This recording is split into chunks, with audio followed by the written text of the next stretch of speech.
કોઈ પાણી હરખું વેચવા નહીં આવ્યું, કોઈ ખીચડી વેચવા નહીં આવ્યું.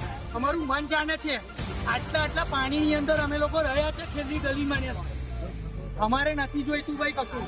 જરૂર હતી ત્યારે ન આવ્યા, હવે અમારે તમારી નથી જરૂર. વડોદરાની જનતા શબ્દો બોલે છે. જ્યારે નેતાઓ રહી ફોટો પડાવવા રાશન કીટનું વિતરણ કરવા આવ્યા તો ઊભી પૂંછડીએ ભાગવું પડ્યું. પોતાને પ્રજાના સેવક, જનતાની પડખે રહીશું અને મદદ કરીશું આ દાવાઓ એ લોકો કરતા હતા, એટલે હવે એ લોકોએ બંધ કરી દેવા જોઈએ. કારણ કે વડોદરાની જનતા સમજી ગઈ છે આ નેતાઓના નાટકોને. જ્યારે વિશ્વામિત્રીના પાણી લોકોના ઘરમાં ઘૂસ્યા, લોકોને ખાવાના ફાફા હતા, ત્યારે આ નેતાઓ નહોતા આવ્યા. ધારાસભ્ય કેયુર રોકડિયા, મનીષા વકીલ, શહેર ભાજપ પ્રમુખ, વિધાનસભા દંડક, મેયર, કોર્પોરેટર સામે જનતા રોષે ભરાય.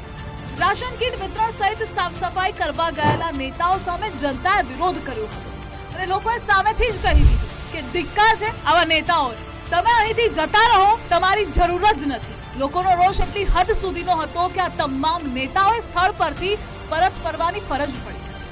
આવી અપડેટ્સ માટે આપ જોતા રહો ગુજરાત.